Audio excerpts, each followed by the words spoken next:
Welcome back everyone, sorry about the delay. I've had a pretty busy month so far, so that on top of the other video kinda made me have to put this off for a little while. But now we can continue where we left off talking about the rest of the bosses. So next on our list is Yorm the Giant.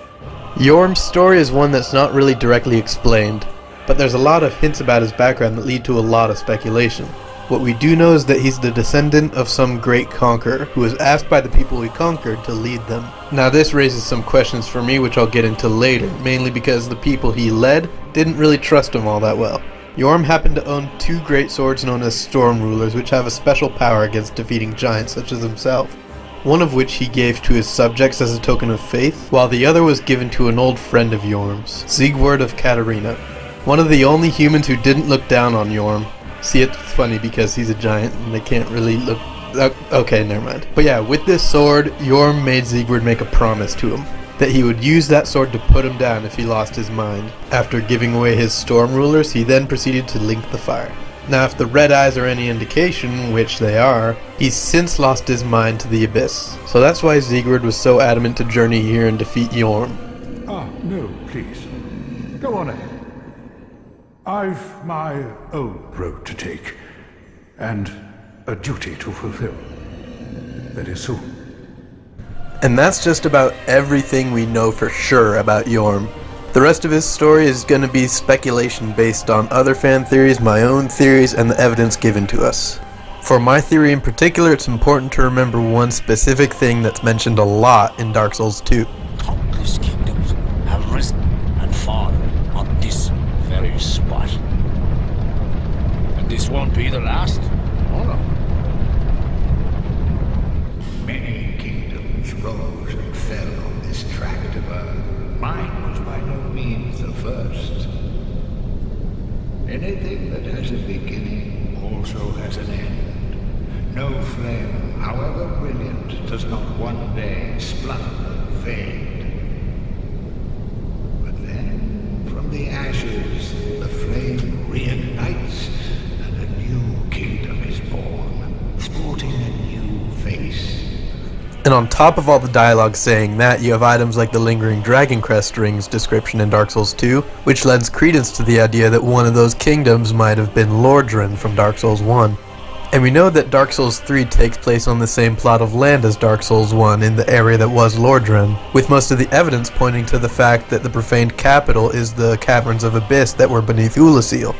But remember, which means that that isn't the only place this could have possibly been. More specifically, it could have been the Throne of Want from Dark Souls 2.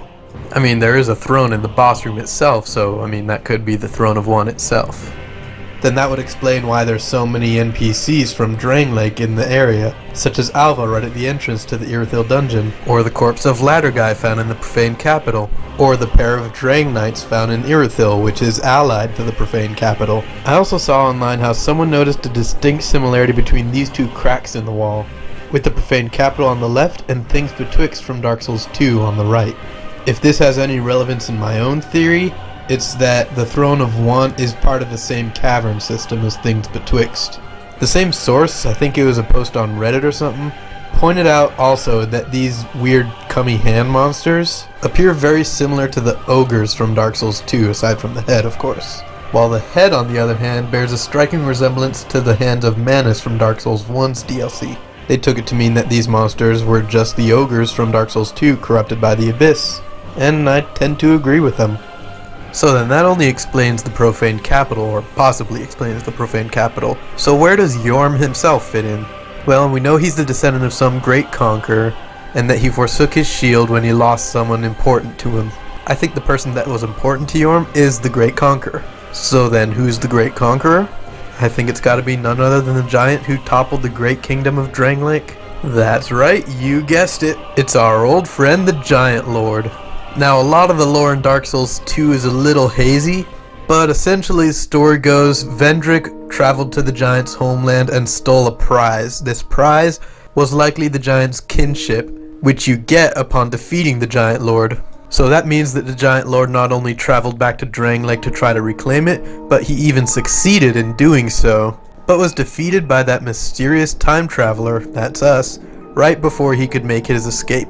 Despite his death though, he still was the one who led the charge in the toppling of Drang Lake, one of the greatest and most powerful kingdoms of that age. Yes, they still had the giants' kinship, but the city was absolutely destroyed, and the remaining residents who weren't Hollow were looking at a pretty bleak future for the kingdom. Now sometime after the events of Dark Souls 2, Yorm must have gotten a little worried that his father didn't return. So Yorm made the journey to Drang Lake as well to try to find out what happened to his father. After seeing what had happened to him, he forsook his shield out of grief, and the residents of Drang Lake, unwilling to face his wrath, asked him to lead them instead. Which would explain why the citizens of the profaned capital didn't really look very highly upon Yorm. There's probably a lot of prejudices against giants after the first war with his father. I think it's also possible that, out of fear, the remaining residents returned the giant's kinship to Yorm, which is likely why he has a full face, whereas all the other giants have kind of a hole in their head. Which is speculation on my part, because I feel like the giant's kinship is kind of what gives giants their humanity, I guess, their faces, which explains why the giant lord was so eager to take it back.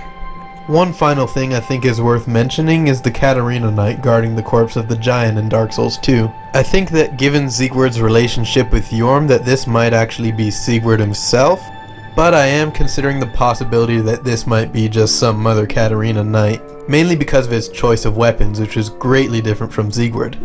If it is another Katarina Knight though, that would mean that Katarina has some sort of relationship with the giants, that one would be here defending the corpse of a giant, and hostile to you, a resident of Drang Lake, who at the time are enemies of the giants. Nearly 7 minutes in, we've only covered one boss. Fortunately, the next boss should be a quick one to talk about since most of his lore is explained almost directly in the game. But that doesn't mean it isn't an interesting story to tell. In fact, it's, in my opinion, probably one of the biggest reveals in the Souls series at all. Now, Gwyn had somewhere between 3 to 4 children depending on what you think of the Priscilla theory. The oldest of the two were Guinevere and a son, whose name was stricken from history by his family after some kind of foolish action that he did. And after years of people speculating about who this character was, in Dark Souls 3 he's finally revealed as the Nameless King, and that his foolish action was betraying the gods and siding with the dragons in the war. After the dragons were defeated by Gwyn and the other lords, however, he was exiled from Anor Londo and his name was expunged from history and his deity status removed. Now, a lot of fan theories think the Nameless King might be Faram, which is worshipped in Ferosa as a god of war, and I'm not entirely sure that's his real name, but I think there's some stock to that theory. Personally, I like to believe that after his exile, he traveled around with his Stormdrake, making all kinds of mischief or whatever. You know, just doing your typical war god stuff. And eventually came across the kingdom of Ferosa where the people started worshipping him as a god. As well he should be worshipped. But I think more likely his real name might be Sen, since you find the Serpent Men in Sen's fortress in Dark Souls 1, and you don't really see who Sen was ever before. Meanwhile, the same Serpent Men make another appearance here at the Nameless King's domain. And since we now know the Nameless King is Gwyn's firstborn son, the God of War, we can assume that those Serpent Men are related to him in some way, probably as minions. Which makes sense to me, because in Dark Souls, snakes are considered incomplete dragons, and the Snake Men, dragons, the firstborn son allying himself with the dragons. The pieces just seem to fit the puzzle right here. It's also known that at some point, the Dragon Slayer Ornstein left Anor Londo to seek the Nameless King. And with the similarities in their fighting styles, it seems like Ornstein learned from the Nameless King. What's not mentioned is when this happened, and is also a detail that a lot of people seem to forget. And they assume that this journey to find the Nameless King is recent history, which couldn't be farther from the truth. This journey, in fact, happened way long before. Likely just about after the Nameless King was exiled from Anor Londo, but certainly before the events of Dark Souls 1. Likely also a journey that happened in secret due to the unsavory history of the Nameless King. During his visit with the Nameless King, he learned from him, and also became his faithful knight. But again, unbeknownst to Gwyn and the other lords, who only recognized his prowess in battle and made him a knight themselves. But after the fall of Anor Londo and the death of Dragon Slayer Ornstein, he must have made a journey to Anor Londo to recover his armor and weapon, which is why both of which can be found in the Nameless King's arena, but not with a corpse attached to it, which would indicate that this is where Ornstein would have died. More likely, the Nameless King brought the armor here to pay respects to his faithful first knight in his own way. The next two bosses on our list weren't another mashup like we did in the last video, and those are the Consumed King and the Twin Princes. The Consumed King is none other than King Lothric, while the twin princes are his two firstborn sons. The Lothric family has been obsessed with creating a worthy heir to link the fire. The reason I think this is so important to them lies in the wording, a worthy heir. This implies that for some reason their family is known for being related to the linking of the fire in some way. Now in Lothric there's a presence of this new heavenly magic and heavenly characters that we haven't seen in previous games. And it's important to notice the word heavenly there, because it's mentioned how Guinevere upon leaving Anor Londo raised a bunch of heavenly children. Considering the mention of characters like Gertrude the Heavenly Daughter, it's clear the Lothric family was related in some way to Guinevere, possibly even directly related with Queen Lothric being Guinevere herself, which would make sense considering she's revered by her people as a goddess of fertility and bounty, as well as another reason I'll get to later. Now for whatever reason, despite his clear competence, the king's firstborn Lorien was not considered worthy to link the fire. It was at this point that the king started resorting to drastic measures to try to produce a worthy heir. I think it's at this point that Lothric turned to the Grand Archives and the secrets of Seath the Scaleless, which he used to father a second son, Lothric, who you might notice has pale, dragon-like features, kinda like Seath. The problem is, though, that Lothric was born frail and weak, and was thus looked down upon by his father as being too weak to link the fire. While his father abandoned him because of this, he was left in the care of Emma, Gertrude, and his brother Lorien, who continued to groom him to link the fire, hoping his condition would improve. In an effort to help his brother, Lorien decided to share Lothric's curse, partially crippling himself in the process. The two princes, rightfully angered by this turn of events, decided, "Fuck you, Dad, and your fire-linking curse," and locked themselves away in the highest room of Lothric Castle to watch the world fall into darkness together. Meanwhile, their father had begun his final descent into madness as he tried to find a way to produce a worthy heir, even going so far as to eventually turn himself into a dragon. But doing so through the research of Seath the Scaleless, he became blind and pale just like Seath. But he did produce one more child, the invisible dragon hybrid Ocelot. You ignorant slaves. Finally taken notice, have you? Of the power of my beloved Ocelot, child of dragons. Well, I will not give him up, for he is all that I have. It's at this point that Queen Lothric quietly disappears, and if she actually is Guinevere, then we know that this is because of Aldrich. And we know that she is not only for the reasons we've already talked about, but also another thing I've noticed. Not only is the same item related to Guinevere in Dark Souls 1, but the same item also refers to her as a goddess of fertility and bounty in Dark Souls 1. So continuing right along, the king now finally has his heir worthy of linking the fire. Or so we're told. We don't really know for sure if that's the case, and it could just be his madness speaking. Although in his newfound madness, he no longer cares about the linking of the fire, refusing to give up his worthy child, thinking you've come for Ocelot.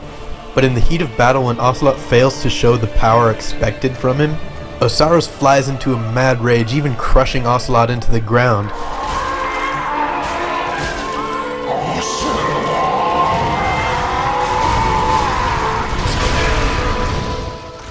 It is still worth noting that the cries of Ocelot can still be heard in the fight after this point. So it's possible Ocelot might have survived and might even show up later in a DLC or something. We'll just have to wait and see. So that's about it for all the bosses that have any kind of major significance in the story. So as I promised, it's time to start talking about all the smaller stories in the game. Starting first with the Soul of Cinder. Now don't get me wrong, Soul of Cinder is an excellent fight and an excellent way to end the series. And his story is chilling in the context of the fight, but on its own it's not really a very exciting story, it's not very long, and it doesn't really have a whole lot of relevance to the overall plot, which is why it just barely made it onto this less significant stories list. Basically, his deal is that he's the combined essence of every soul that's ever linked the fire. He's there pretty much to watch over the first flame, and to ward off anyone unworthy to link the fire. See, there's not much to it on its own. The interesting thing about it, though, is that you can see this in the way he fights.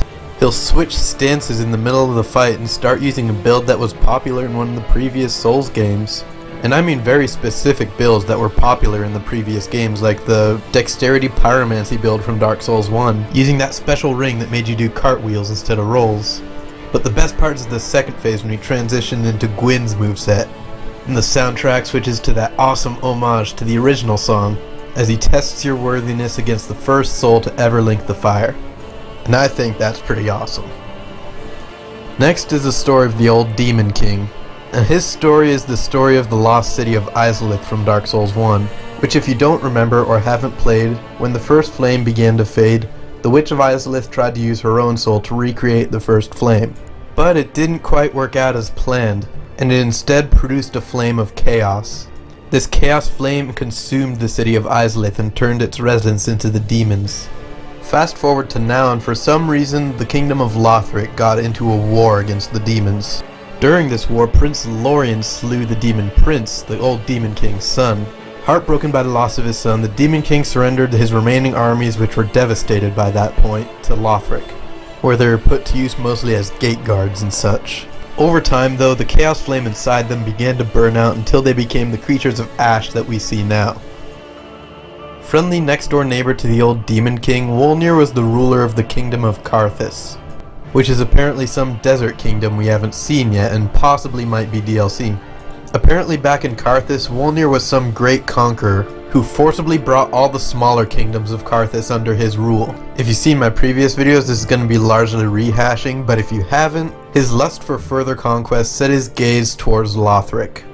But he and his armies weren't alone. All the way from Karthus, they were followed by a sandworm. This unexpected tale drove them into the catacombs beneath Farron, where they found and captured a giant ballista that they could use to keep the worm at bay. But they also found something else in the catacombs, something much more sinister. Their great king Wolnir discovered for himself the Abyss, which had been lurking beneath Farron for ages. This discovery awoke a crippling fear within Wolnir, a fear of total darkness. And when he shattered the glowing bracelets that provide him with the only comfort in the Abyss, despite his skeletal face, you can see the fear in his eyes as he plummets into total darkness. Our last two bosses don't really have a whole lot of story to talk about to him, so this is going to be quick. First of the two is the cursed rotted Greatwood. The Greatwood was once one of the spirit trees, which were revered in the Dark Souls universe for having healing and cleansing properties. The people of the undead settlement relied on this tree for getting rid of curses and such, but they relied just a little bit too heavily on it. As the undead settlement was kind of a repository for unwanted cursed beings, the curses offered to the Greatwood eventually became too much for it. Over time, the tree had taken on so many curses for the people of the undead settlement that it eventually became a curse in and of itself. Now if you thought that was a short story, just wait till you hear this one. The Crystal Sages were literally just some dudes who took after Logan's research from Dark Souls 1. One of them remained behind in the Grand Archives for whatever reason, while the other decided it was time they part ways and he went over to Farron to teach the residents sorcery. That's it. That's literally all the story for these two. Seeing as that is every boss in the game, that concludes this video, I suppose. Thanks for watching this video, dudes and dudettes. I hope you enjoyed it, and I'll see you in the next one.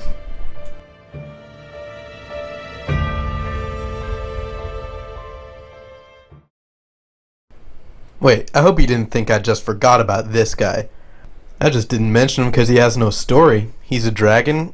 He's there. That's it.